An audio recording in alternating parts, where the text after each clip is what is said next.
All right, we're already 10 past, so I'm not going to do too much of a exhaustive intro, but it is a pleasure to be here as always. And just like this technical difficulties happen, it's always beautiful to be mindful in this space. This just serves as a reminder that how we react and how we uh, process the situation is all in our control. And that's part of being mindfulness. That's part of being mindfulness in the workplace. I had some difficulties before as well, joining the call, but we're here and we're about to have a wonderful session as always. So with that being said, I am Jawan Smart, founder of Mach 2 Limitless, and I help individuals and teams unlock their limitless potential through conscious leadership, equity-driven strategy, and transformative insight.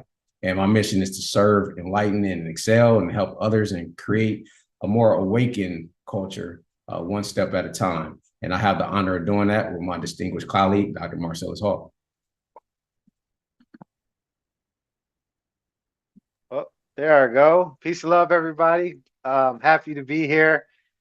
Yes, despite the technical difficulties, here we are, and it's time to get to it. So, Dr. Hall, VP, Director of Education and Training, just blessed to be in this space. All praises to the Most High. We're never late. We're always on time. We're exactly where we're meant to be when we're there. So let's be in the flow state and enjoy ourselves.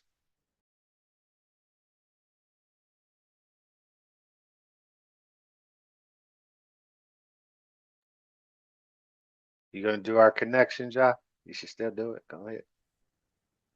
Okay, if we got time, I'll still do it. I mean, I, we can I make time. I'll adjust the lesson. Don't worry about that. I'll make sure the time fits. Gotcha. We're good. All Let's check right.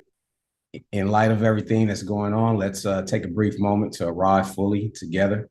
You can remain seated comfortably with your feet grounded and your hands resting on your lap. Now close your eyes if that feels comfortable, or simply soften your gaze. Take a slow, deep breath through your nose and exhale gently through your mouth. Let your shoulders drop. Feel your body supported by the chair beneath you, your feet connected to the earth. Now bring your attention to your breath, your natural rhythm. No need to change it. Just notice it. With each inhale, imagine drawing in focus, presence, and clarity. With each exhale, release any tension, distraction, or worry that carried you into the space. Let's extend this awareness beyond ourselves.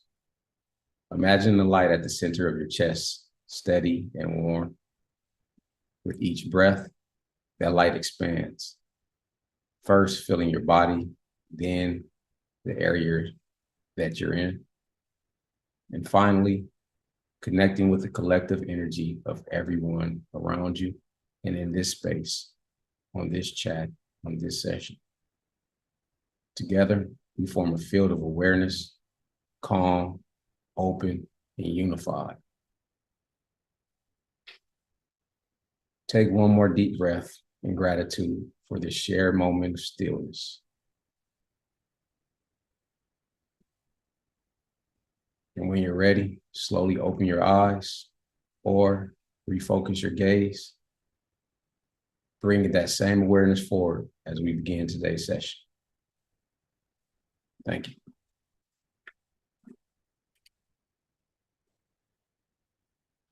All right, here we go. Had to do that. Got to check in. Got to be present. And mindfulness is all about being where we are in the moment. We want to be mentally, emotionally, where we are physically, and that's what mindfulness is all about. Focusing in. To me, that is the most important part of this presentation, checking in and being present. You have just experienced mindfulness at its fullest ferocity, thanks to Jawan. So thank you, John. Appreciate that. All right, our learning outcomes. We're going to learn how to cultivate a work environment that helps employees develop awareness of the present moment through focused attention, breath awareness, and open awareness observation. We're going to learn how to enhance personal well-being, reduce stress, and improve focus, communication, and emotional regulation. to improve employee engagement, collaboration, and productivity. Next slide. All right. So we're still going to get through this session today. I'm excited. We're going to make it happen. I'm a firm believer that we are always where we are intended to be. Life is about being in the flow state, way, appropriate action for the appropriate situation in that moment. Um, I'm pretty sure all of you have heard a little bit about mindfulness, and we know why mindfulness is important, right? We got burnout rates over 70%, stress rates in the workplace over 80%.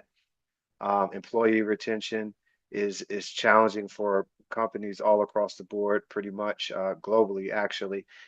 So, mindfulness allows us to use it not only as an understanding of it as a tool that can help us focus and lock in, be more attentive in our task, but I want us to truly understand mindfulness from the space of a philosophy as so that we can truly apply it to our everyday life, because mindfulness is not something you just want to have while you're on the job. Mindfulness is something that you want to keep with you everywhere you go. I will be sharing some readings with you as I go through today. Still going to make that happen because I think these readings are important. Now, the first thing I want to share with you is that you are under no obligation to be who you were 5 minutes ago. You are never broken, and you do not need to be fixed. You exist to be you as you are right now at this moment. Life is never still, and as such, we are never stagnant, but always vibrating and evolving. And the reason why I wanted to share that as we start is because all of us have something that we were doing before we came here. Our mind was somewhere else, our emotions were all over the place. Um, but wherever you were, you are not entitled to be there. It's not mandatory for you still to be there. You have the right to be exactly where you are in this space with us, okay? Mindfulness is a way of being, in a way in which a person is intentionally focused on the direct experience of life happening as it evolves and as it comes about, which again, Jawan has demonstrated for us so beautifully as we had our connection activity. Being focused right here in the moment, not thinking about what's happening after this meeting or, what's happening tonight or tomorrow. Because again, these are all predictions. We never know what's going to happen an hour from now. I ain't trying to jinx nobody, but hopefully we all still here an hour from now. You never know, right? Just the reality of life. And that's the beauty of it, living in the moment. Mindfulness is an intentional practice of awareness that reveals life as it truly is without assumptions or critical judgment. And this statement is really important because we think about assumptions and critical judgment. We're quite critical of ourselves. We make assumptions on a regular basis. And it's so important for us to realize that everything that goes on in our life, everything through our awareness, it doesn't require an explanation, doesn't require a response. We're constantly being bombarded with how do you feel about this and how do you feel about that, to the point that we internalize how we feel about anything. I'm pretty sure from the moment you wake up, we may hear noises outside, people working. I don't like that. Somebody left dishes in the sink. I don't like that. You're driving to work and someone is driving in a way that you feel is too slow or not appropriate for you, as if, we're the only person on the road, right? As if the road was made for us. And we don't like that. We have an opinion about everything. And when we do that, what happens is we're everywhere but where we need to be, and that's in the moment. Our assumptions and our critical judgment can take us to the past, hypervigilating our emotions, and it can, put us in a state to where we are being frantic about the future. So we want to be very careful about assumptions and critical judgment. Mindfulness reveals the impermanence of all things and situations. I think this is it's not meant to be morbid, this statement at all. This is meant to bring to your awareness that yes, we wake up, we got plans. I'm pretty sure most of us have an idea what we're going to do for dinner tonight, or we're thinking about what we're going to make for dinner. We got plans for the weekends, even if that's just spending time being with ourselves, which is beautiful. But the reality of it is that each day, on average, we got to keep in mind that 150,000 people do not live to see the next day. And no one knows who that's going to be. So it's very important to be aware of the impermanence of life, okay? And realize that that means that we should really be valuing everything that we have before us right now in this moment. And lastly, in the workplace, mindfulness is being fully present and engaged in your task, aware of your thoughts, emotions, and surroundings, and responding thoughtfully rather than reactively. All right. And that's a very key part, responding thoughtfully rather than reactively. Responding thoughtfully, truly being in a space of listening to what's going on with other people, not based on just what they say, but their body language, or maybe they're being quiet and what they don't say, or being avoidant. So we want to respond thoughtfully when being in the space with other people because our energy affects others around us. And mindfulness really brings us to an understanding of we are all part of a collective consciousness. None of us exist by ourselves. We just don't. We don't. We are made up of non-human elements from the sun, from the rain and the clouds, our bodies being primarily water, from all the nutrients and vitamins that we get from the soil, from animals, from plants, from fruits. This is what makes us human. And if we were to take away the nutrients that we get from the animals and from the plants and from fruits, if we were to take away the air and the oxygen that we breathe, um, if we were to take away all the elements that exist within us that are also in the cosmos, we would literally be an empty shell, right? So think about that for a moment, and understand what it truly, truly means to be in the sound space of mindfulness. Next slide. All right. So, what happens when we are not experiencing mindfulness, right? What basically when we're not connected into the present moment, we're not really paying attention to what's happening around us and fully aware. We are focusing on something that happened earlier, sometimes yesterday. Some of us are thinking about something that happened 5 years ago, 10 years ago, 20 years ago. Emotions in our brain don't relate to time. And that's why we can be wrapped up by anything that we experienced any time in our life, whether it's 5 days ago, 5 months ago, 5 years ago. The brain does not register time. That's a consciousness tool that we use. However, our brain and our body, hey, it feels like yesterday. It feels like it just happened 5 minutes ago. So it's very important to understand that so that we can create space between our thoughts and emotions and where we are in the present moment and experience what's truly happening around us. Because when we don't do that, this is what happens. Employees are less empathetic. They express themselves based solely on emotions and they feel disconnected and isolated. I'm pretty sure we all have been around somebody who, they're at work and they just seem very disconnected. I'm pretty sure we've been there ourselves. I know I have, right? Where we just feel as if we're out of our body. We're just not present.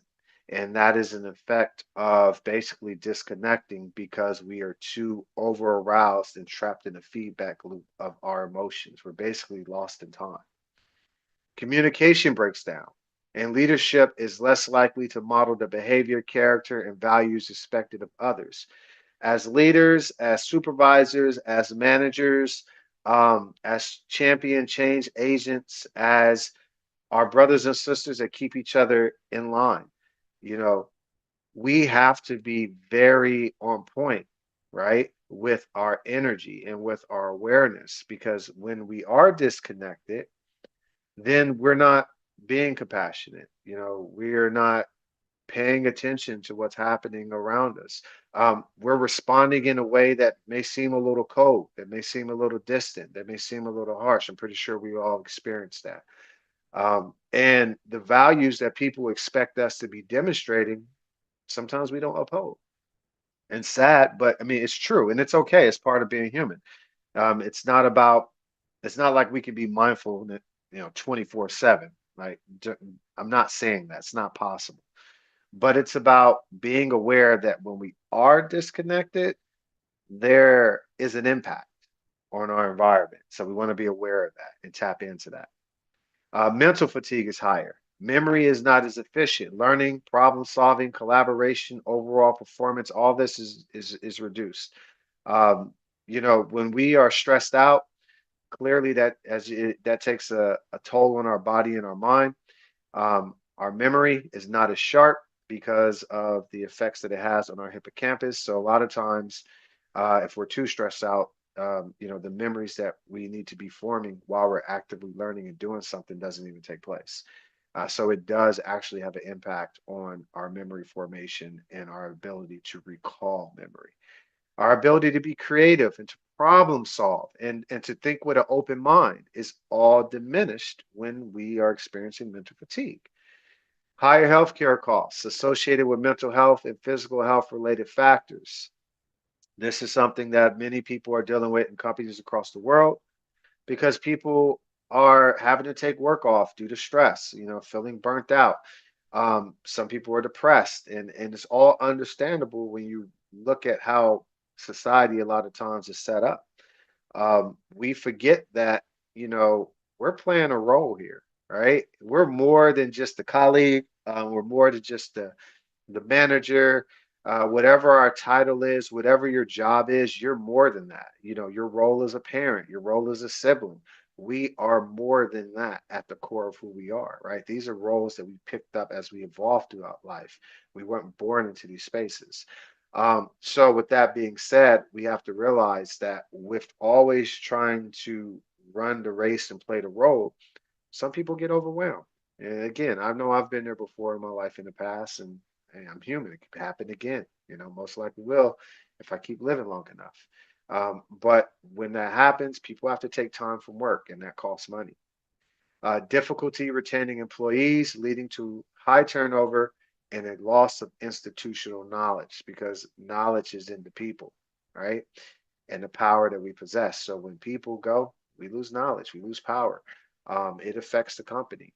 So developing a lifestyle and a practice of mindfulness on a routine basis will help keep our teams together, keep people together, keep the company together, keep the knowledge growing and evolving so that we can continue to do the work.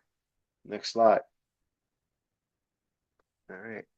So, why does mindfulness matter? We can slow down our thoughts, we can focus on one task at a time, and we're able to really problem solve. How many people, let me know, do you think that you're able to problem solve effectively when your mind is racing?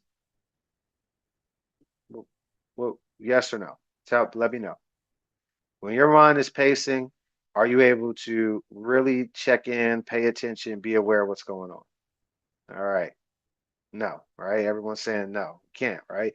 So we're very clear of why it's important, okay, to slow down our thoughts so that we can be where we are. Um, Second point, adapting to stressful situations with positive outlook, cultivating a problem solving mindset. Do you feel that you're able to problem solve well? Do you think that you're able to maintain a positive outlook when you feel distracted, when you feel distressed, when you feel disconnected? Are you able to like just tap in and jump into a space of positive thinking and problem solving and we're ready to go? Or are you disconnected? We can recognize our emotions and the impact our emotions have on our thoughts, behavior, and the environment. When we are in a space of absent-mindedness, right? Whether it's due to stress or we're just taking a moment, we're not there, right? It happens. We're not aware of what's going on inside of us, and that could be very unfortunate to put it lightly. It can be very unfortunate, and it can turn into problems, as we all know and have all experienced before. We can recognize people's feelings and empathize with their perspective and situations. So let me ask you this question. When you are focused on you, how well do you think you do at focusing on other people? How well do you think you do at being able to recognize what other people are going through, what they're feeling, and able to connect with them? Do you think that you can do that? Yes or no? Or do you think that's something that, you're able to do? When you are focused on your feelings, when you're disconnected, when you're checked out, are you able to tap in and connect with other people? Yes or no? Let me know. All right, we got the nose going. Okay. Now, we understand how this can impact us. So, think about this and let's expand this because this is just not just about on the job. This is about life. Um, what happens in your relationships? Think about it. Whether you're a parent, whether you are a sibling, or if you don't have any siblings, you're not a parent, you're someone's child, you're someone's best friend. What happens? Think about your relationships when you're so wrapped up in yourself. Do you feel seen? Right? Do you feel heard? Do other people feel seen? Do other people feel heard? How well are we really connected? Next slide.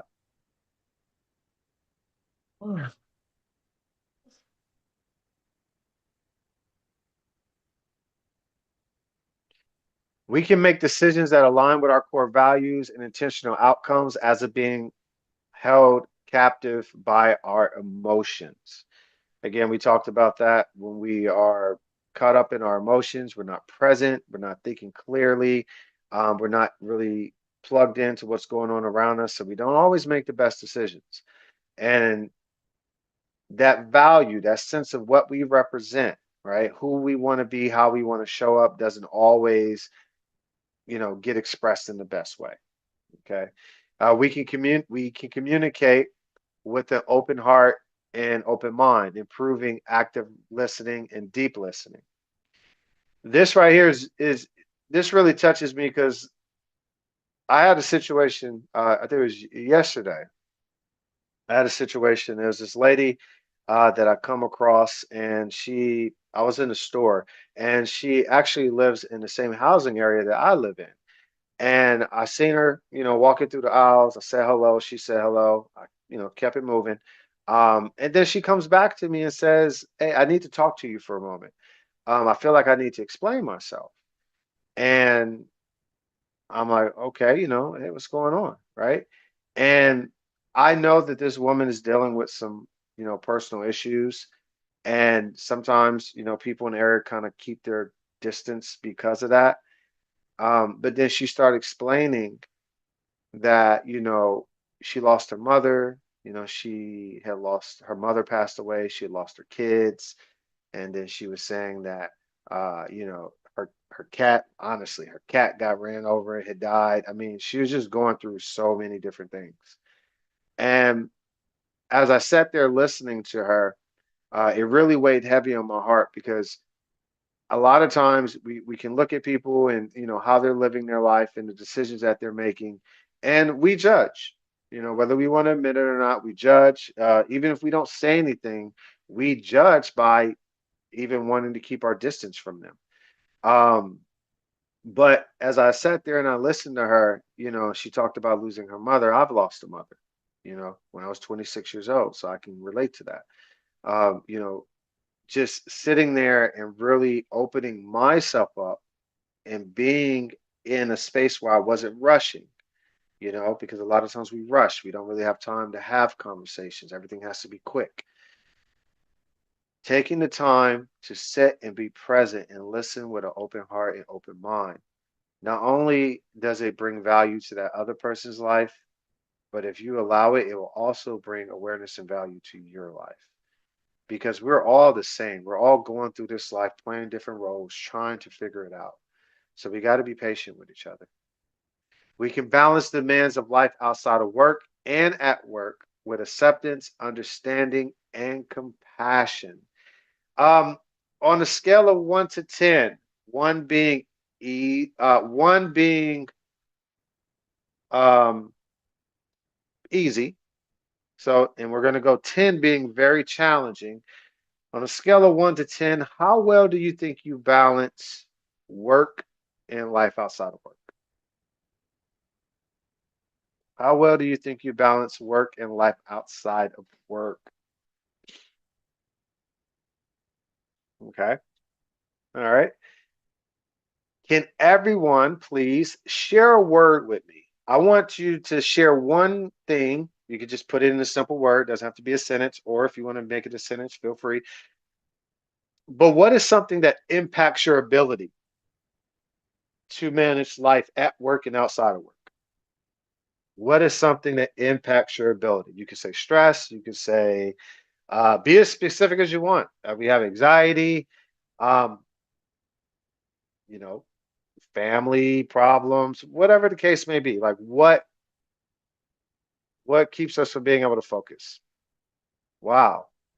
So we see all these different things, overload, keeping on track of deadlines, lack of time, relationship, connection quality, anxiety, mood, health. So we see that we are all, this is what I'm talking about. We're each other. The person you get irritated with, the person that frustrates you, the person that makes you smile. We are all the same people. We're all going through this life trying to figure it out, fulfilling different roles and experiencing the same thing. Next slide.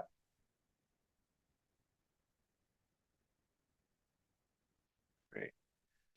So, collective mindfulness in the workplace. So, we talked about mindfulness. So, in the workplace specifically, just to reflect on some things that we touched on. Again, mental health, people feel less anxious. They work better with stress and stay engaged. Notice I said work better with stress. A lot of times throughout the literature, we're taught that stress is something that we need to manage, cope with. In reality, keep in mind, stress is, that's a response letting you know that you need to adjust to something that's happening. It's like a sensor saying, "Hey, pay attention," and it can be, related to different things. But stress can be useful if we work with it, meaning that we engage it, we see it, we recognize it, we accept it for what it is once we identify what it is, and then we let it go. We look at, okay, how can I handle this situation, right? How can I deal with this? Or, okay, I was too focused on writing and creating that I wasn't paying attention to my wife or to my children or responding to phone calls. Instead of feeling overwhelmed, I can acknowledge that. Don't criticize myself for it because I'm human. It happens, right? And then say, okay, how can I deal with this? All right. How can I plan better so we can work with our stress? Again, there's a higher level of focus, better performance. Time is managed efficiently. We talked about connection, right? So people can self regulate better. They show higher levels of empathy and compassion. In communication, we talked about conversating with each other and connection. They're more respectful. The words and dialect are more open and more honest because when we are disconnected or when we feel stressed out or we feel like we're not in a good space, what comes along with that is wanting to kind of close up, right? We become distrustful of other people. We become distrustful of ourselves, and we don't truly tell people how we feel.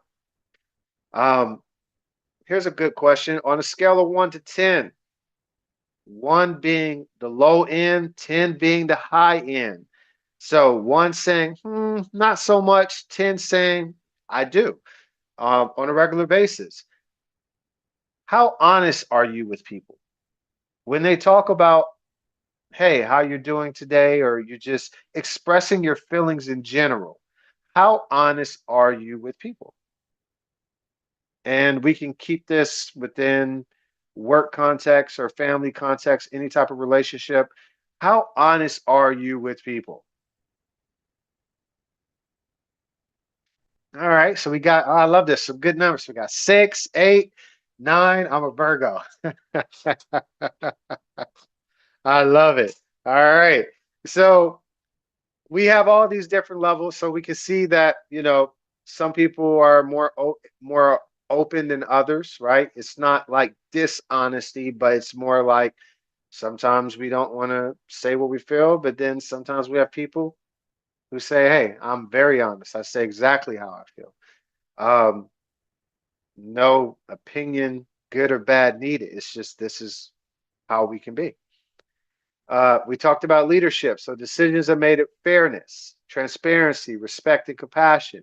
People feel safe to be open and honest, right? So, in terms of teams, there's more trust. Collaboration is better and more adaptable, we're more effective, more efficient. And in terms of our well being, right, how well we're doing in terms of our state of self, mind, body, and spirit, people feel more happiness, joy, gratitude, and peace. Next slide, please. All right. So, just looking at some real world examples, we do have here are some examples of companies that are practicing mindfulness. So we got Google; they have a Search Inside Yourself program for mindfulness leadership, which is pretty impressive. You should check that out. Intel does an Awake at Intel, and this includes daily meditation practices. So it provides different types of meditations. So it can be 1 minute, they can be 5, 10, 15, up to an hour, and different types of meditations because there are different types: love and gratitude, open mind awareness, no self, a lot of different types of meditations that they guide people through. General Mills has meditation rooms, leadership mindfulness programs, and SAP trains mindfulness ambassadors. So these are just a few examples of some organizations that understand the impact of mindfulness. And I told you I wanted to share something with you, so I'm going to take this time right now to do this now. There was some research conducted, and this is to understand a little bit more why these companies are taking this approach.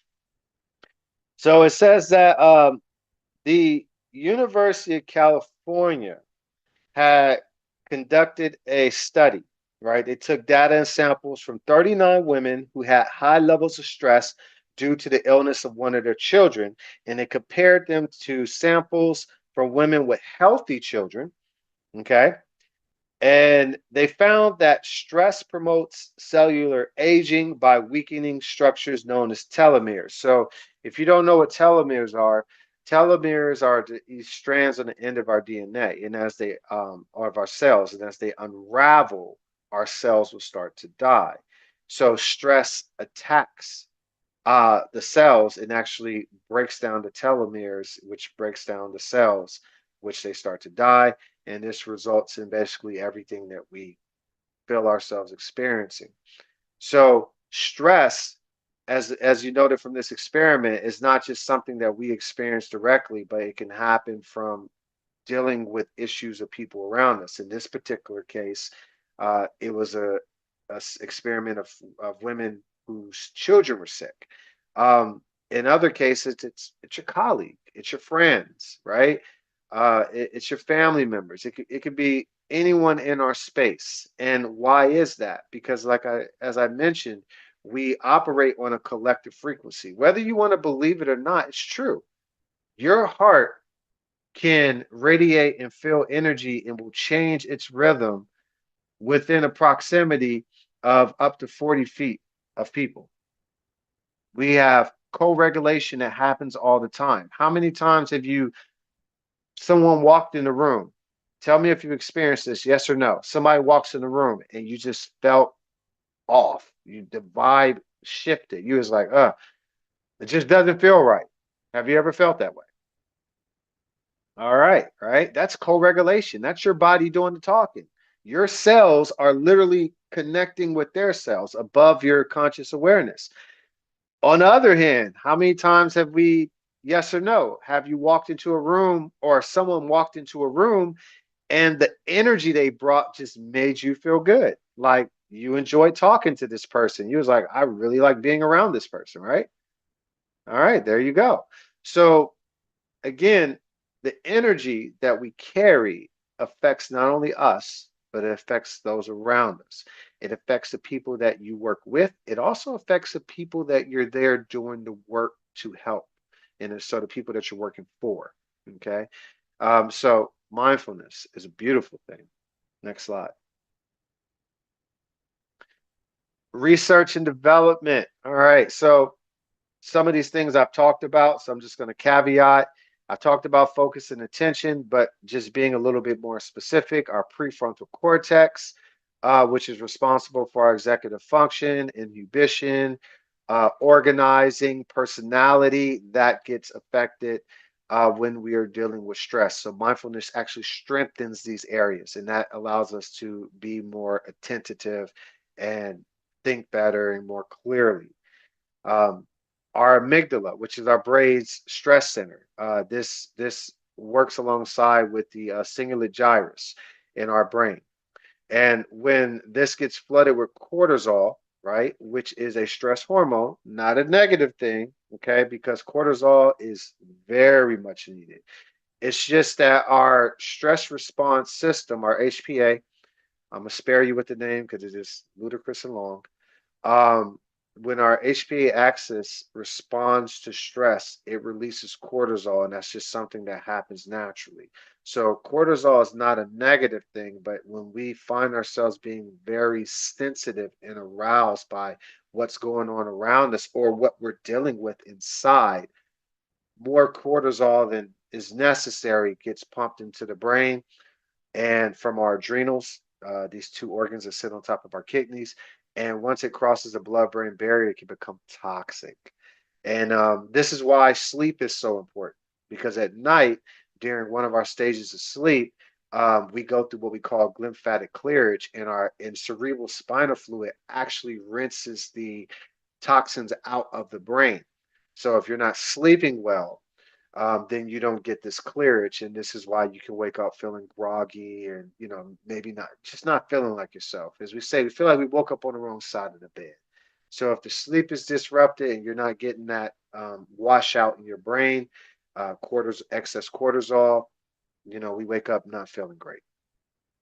Emotional regulation. So it enhances the brain's ability to navigate emotional responses. This is some of the same areas of the brain. Not going to spare you with the names, but and also neuroplasticity. So repetitive practice reshapes brain regions associated with memory, empathy, and emotional regulation. How cool is that? So we all know that our brain is like plastic. It can grow, it can shrink, right? Depending on the state that we're in and how we're feeling. So if we're dealing with chronic stress over a prolonged period of time, there are actual spaces of your brain that will literally get smaller.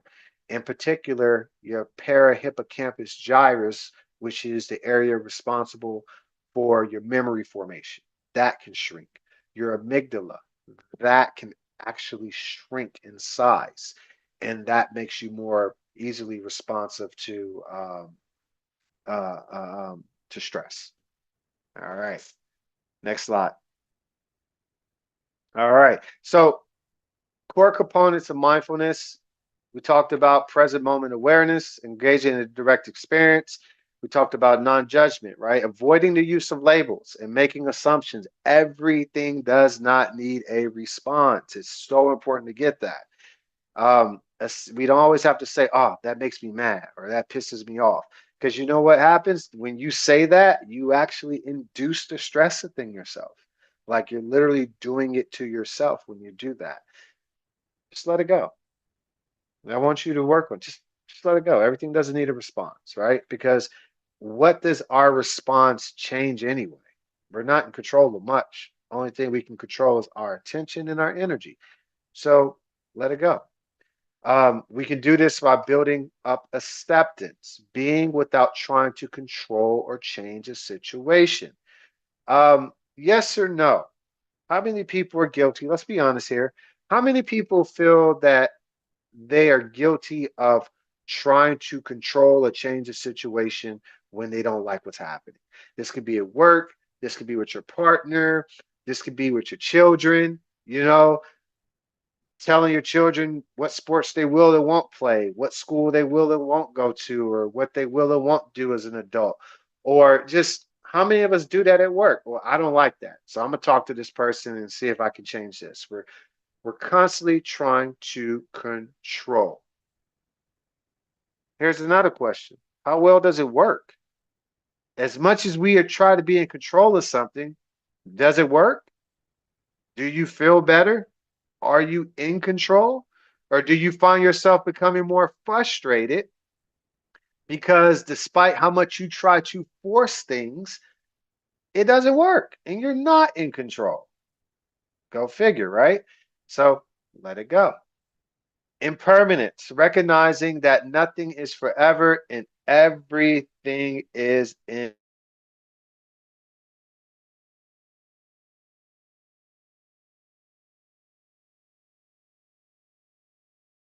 not a race. We have turned life into a race. We rush through childhood to get to college. We rush through college to get to our careers. And we rush through our careers to get to retirement. And then we get older and we wonder where all the time went. We're so caught up in a race trying to get somewhere else that we forget the only place we ever were and the only place we ever can be. And that's in the present moment. All right. And that is the importance of impermanence, right? You're a child. I want to be a teenager. You're a teenager. Can't wait to go to college. You go to college. Can't wait to get a job. You get a job. Ah, I can't wait to retire. And then you're wondering what happened to life, right? Be in the moment. Next slide. Emotional cognitive awareness. We talked about this. So, recognizing thought patterns, physical sensations, and behavioral responses. Ask yourself, what's going on? What am I feeling? What, what am I thinking about when I feel this way? Right? And what actions follow these thoughts and these emotions, right? Juwan, I can never forget this. He always just shared me all the time. You know, watch your words, they become your thoughts. Watch your thoughts.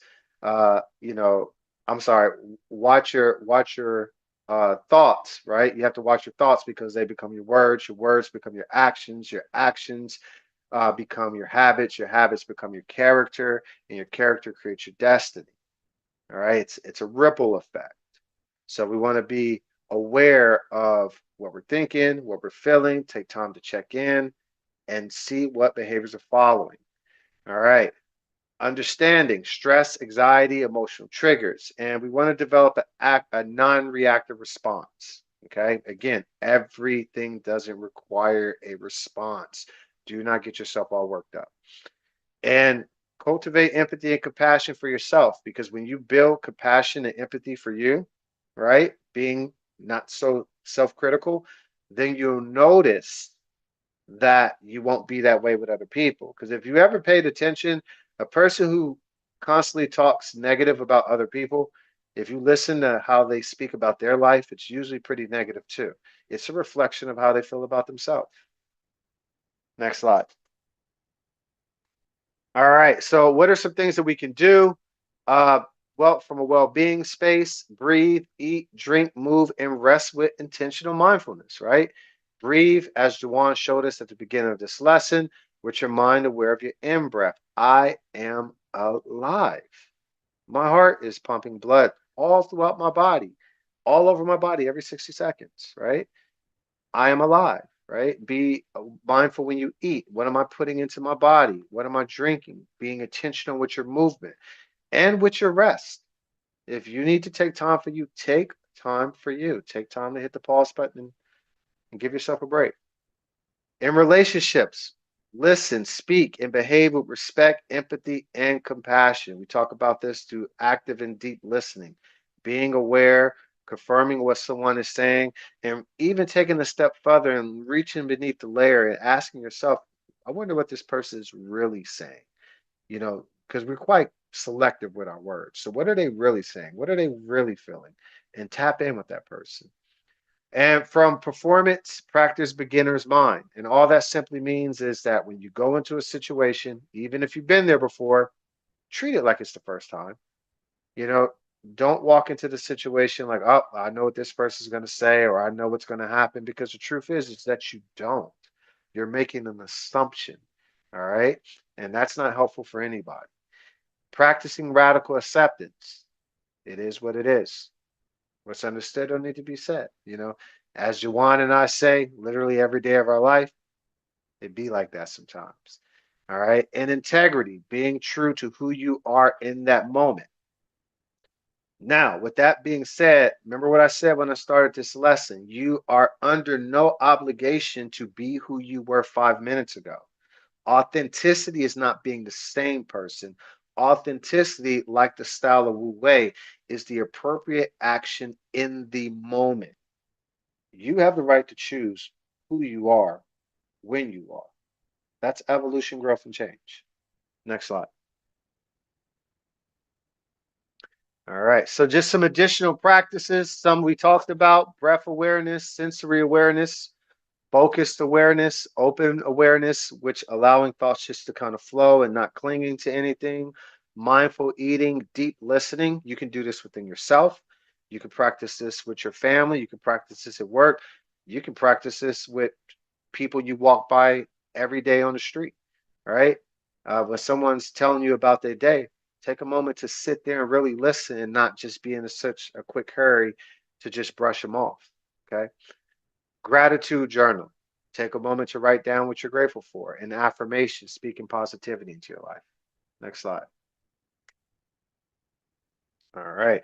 So digital workplace mindfulness. I love these. These are some things that Jawan had came up with and established, which I think are so beautiful. Mindful emailing. Pause before sending. Check your tone. Ask, does this message express my intentions clearly in a compassionate tone? Because once you hit that send button, it is what it is, right? Zoom grounding, which Jawan demonstrated again so beautifully at the top of this lesson, taking a moment to breathe, 60 seconds of silence or collective breath so we can all connect in this space. Tech life balance, establish device free zones. Time, set reminders for attentional movement and hydration. Remember, mindfulness is just about checking in. All right, it's what it is. It's just attention. All right. I've been too focused in this area. I need to pause, pivot, and shift over here. All right. And then focus work blocks, schedule 45 to 60-minute work sessions, followed by 5 to 10-minute intentional breaks.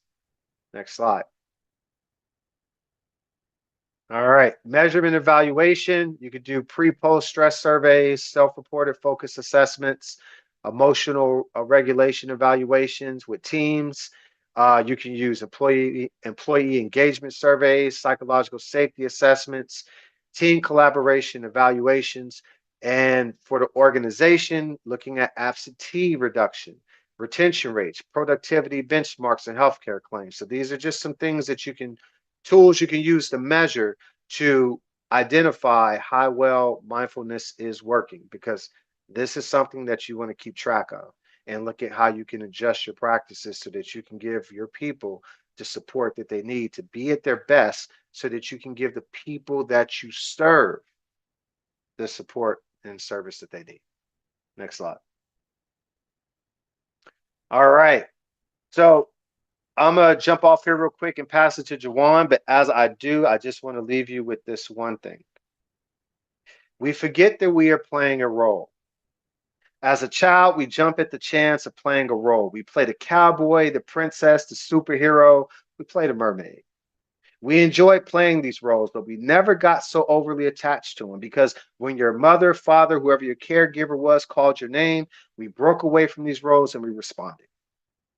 We didn't break away from these roles with an identity crisis. As we got older, we forget that we are playing a role. We become attached to the role of being a parent, a sibling, a colleague, a member of our community, or whatever roles we fill. We forget that at the core of our existence, we are so much more. And when we fail to detach from our roles, guess what? Our roles become a prison. Next thing you know, being a husband, being a wife, being a parent stresses you out. Being a manager stresses you out. These roles that you are so eager to fill are the same roles that make you feel in prison.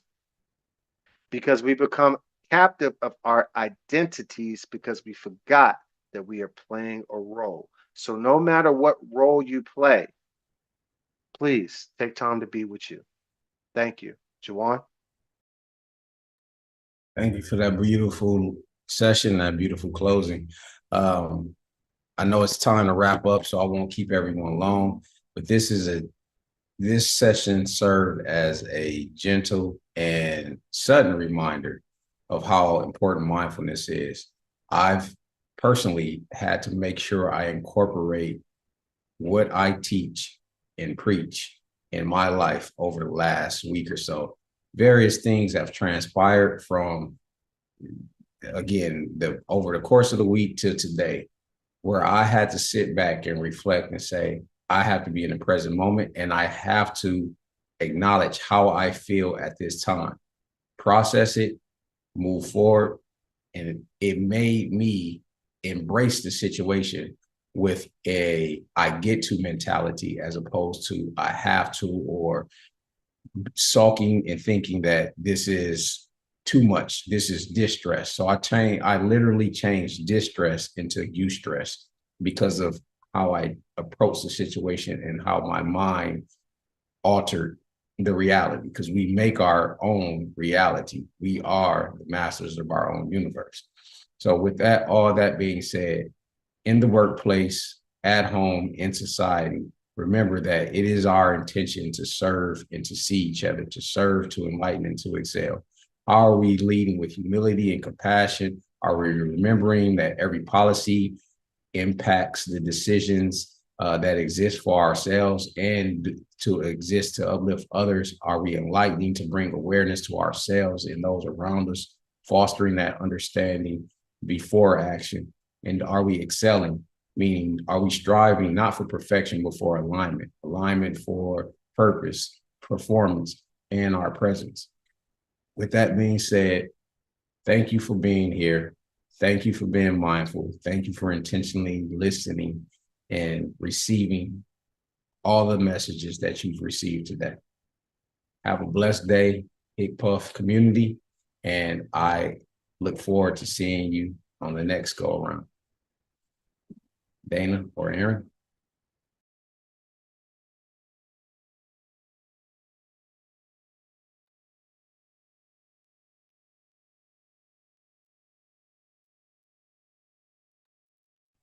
Well, thank you, Dr. Hall. Thank you so much. And for the staff who weren't able to join, know that we will have more one-on-one sessions and then a 201 session coming up soon. So thank you all for all that you do. And we'll see you all next time. Take care.